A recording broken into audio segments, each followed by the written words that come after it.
Hello everyone, welcome to StudyIQ IAS English. My name is Praveen Mishra, and in this video, we shall be discussing about how the very so-called kangaroo court of the not so good friendly state of India so far, that is Bangladesh, has given the verdict, that is death penalty to the ousted, exiled former ex-Prime Minister of Bangladesh, that is Sheikh Hasina.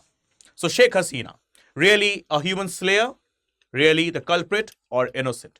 What lies ahead with regard to India-Bangladesh relationship with regard to this verdict? So as you can see the news, the former Bangladesh PM was found guilty of ordering a deadly crackdown on student-led protests last year between July to August.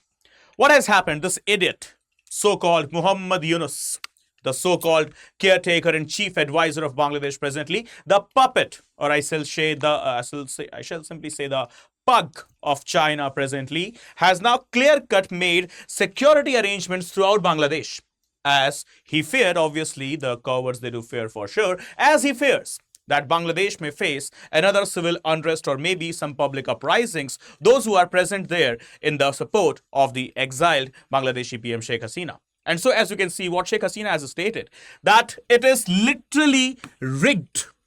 A tribunal that is purely rigged by idiots like this, okay, has made the judgment.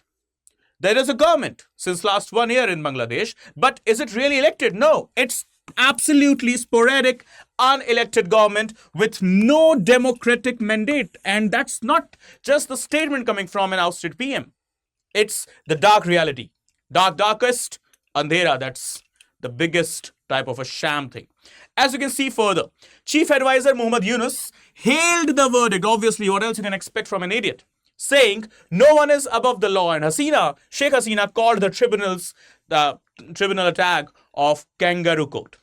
And now this brings us to a very important discussion from the perspective of UPSC, since this now term is in newspapers, is in concerns, is in highlights. So what actually comprises to be the kangaroo court?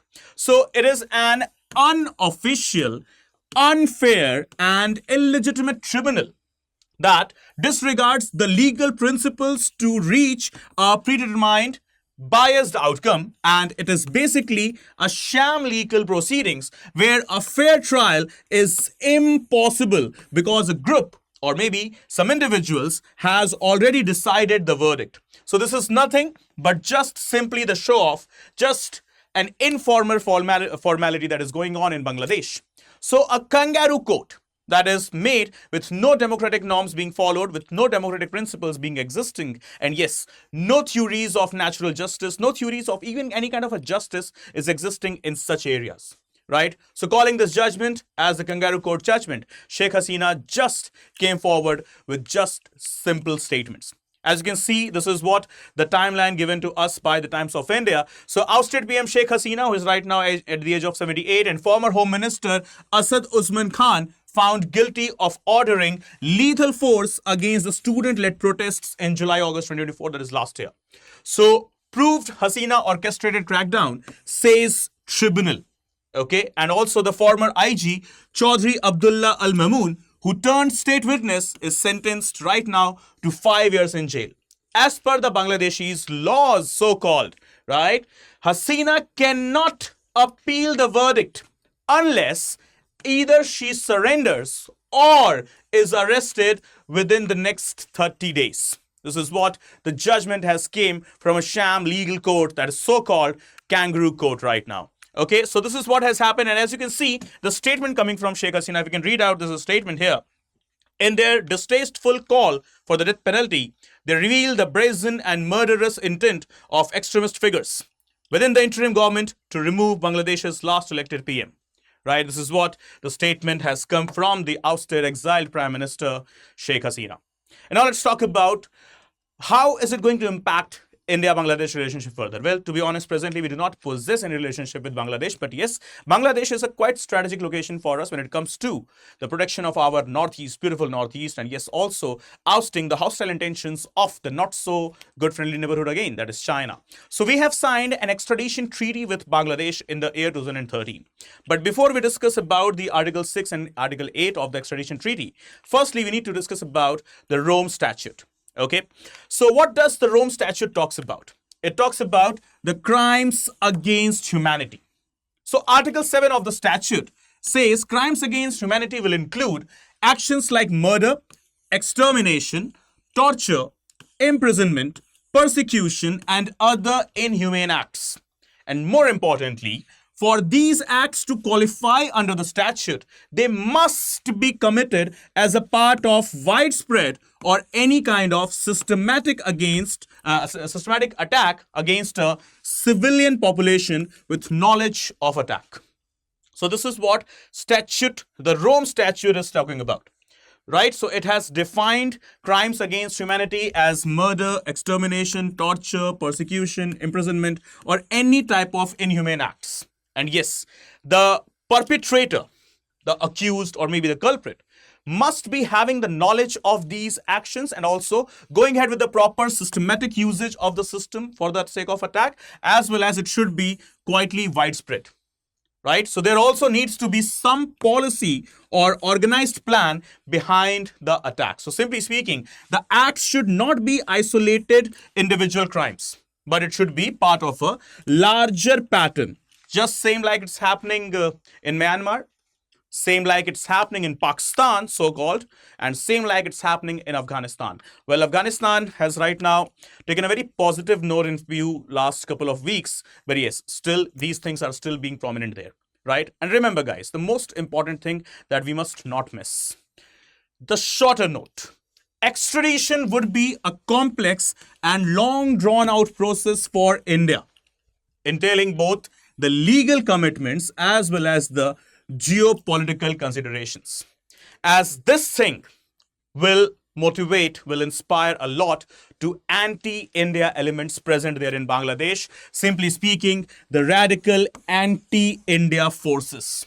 So abandoning Haseena would also not just demoralize Haseena's party, that is Awami League, which is facing a ban from the participating in the upcoming elections, but also will energize all anti-India forces. So we know how the radical Islamist terrorists, they are being active there, how Muhammad Yunus, being a quite sympathizer to the organizations like Jaish-e-Mohammed, Indian Mujahideen, Lashkar-e-Taiba, even including Taliban, including Al-Qaeda, including ISIS. So obviously, if such thing happens, it will be a big boost to the morale of these radical extremist Islamist forces. Apart from that, yes, the anti-India elements as well. So it will be a big nuisance to us. And now this brings us to the discussion on this point, from the Rome Statute to the India-Bangladesh Extradition Treaty, right? So what does the treaty say? Let's go ahead and understand the articles very carefully. That is very important from your prelims as well as mains perspective. So the basic obligation to extradite. Under Article 1 of the treaty, remember guys, not Article 1 of the Constitution of India, Article 1 of the India-Bangladesh Extradition Treaty, India and Bangladesh agree to extradite to each other persons who are charged with or convicted of extradition offenses. Just like Article 2 that defines criminal in both countries and punishable by at least 1 year's imprisonment. And also, the treaty covers not just the completed crimes, but attempts like aiding or abetting of the criminal activities, etc. So this is what Article 1, India and Bangladesh, they have signed, and this says that both the countries agree to extradite the criminals, those who are culprit of any kind of war crimes, maybe any kind of political crimes, maybe any kind of war crimes against humanity, including murder, torture, rape, etc., etc. Right? So this is what Article 1 says. Now, the next big thing as per the treaty is Article 6. Crucially, the treaty allows for refusal of extradition. Remember, Article 6 allows the treaty for the refusal of extradition if the offense is considered of a political character. And we have got this safe harbor with us to protect Sheikh Hasina from getting extradited. So there's a carve-out. Some offenses are not to be considered political, including murder, assault, explosions, kidnapping, and terrorism. And so the legal aspects. So the analysts, they have argued that India might invoke the concept of political offense as an exception or claim that the charges are politically motivated, and it becomes important for a friendly neighborhood to protect the persons or the citizens or those who are facing execution in those countries. Well, just for example, we are feeding, unfortunately, lakhs of illegal Myanmarese Rohingyas. Why so? Why is Indian Exchequer facing too much of economic burden for those illegal migrants? Hell with that, but yes, no worries. We are facing it.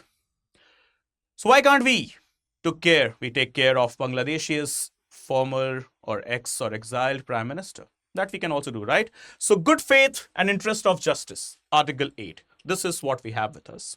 So it gives India the right to refuse extradition if India believes that accusation is not made in good faith or not in the interest of justice. And so obviously, when the Prime Minister itself is saying that the sham legal proceedings, the sham court, that is basically the kangaroo court, is of no use.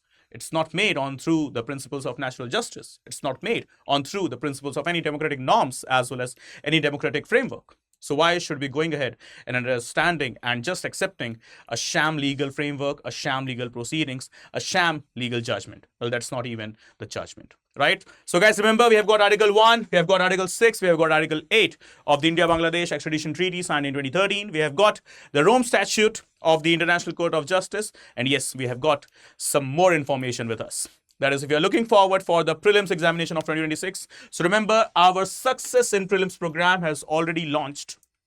And so the admissions for the same is closing on 20th of November. So guys, you need to enroll yourself at the earliest. We got 2 subscription plans for you. That is the gold and the platinum. And if you apply this promo code, that is PRV Live, you will be getting the maximum benefit. That is the maximum discount. That is the cheapest price of your subscription. What you will get in this subscription? So first of all, 250 plus hours of live lectures. In case you miss them, don't worry. It will be settled because you will be having the access to recorded lectures. Further, you will be given 75 plus tests along with evaluation as well as detailed discussion. So guys, remember, prelims is nearing quite fast. So it's time for us to speed up, to put the pedal at the top gear. And so this SIP is what is going to boost your top gear preparation. And don't worry, we have got you covered for 27 as well as the examination year of 2028. So guys, remember, the promo code shall remain the same. That is PRV Live. And remember, the batches, they are starting within just quite a short time. It has already commenced basically. Right? So remember, the batches are starting from today onwards, that is 18th of November. So guys, please don't wait even a single second now. I'm giving you the code. This is the code here, PRV Live. Just apply this and enjoy the maximum discount on your subscription. And yes, before you leave, please don't forget to hit the subscribe button of the channel, StudyIQ IAS English, and don't miss any update from it. And in case you wish to connect with me, here is the QR code of my Telegram channel, and here is my Instagram account as well. That is with the username Praveen Mishra _2107. And you can join me on my Telegram. Just scan this QR code and connect with me, or you can also just go on the search bar and type the channel name. That is Praveen _StudyIQ. Okay guys, so this is it with regard to this session. Thank you so much for joining. I'll see you all soon in the very next video. Till then, bye bye, good day, take care, keep studying well, and yes, Jai Hind.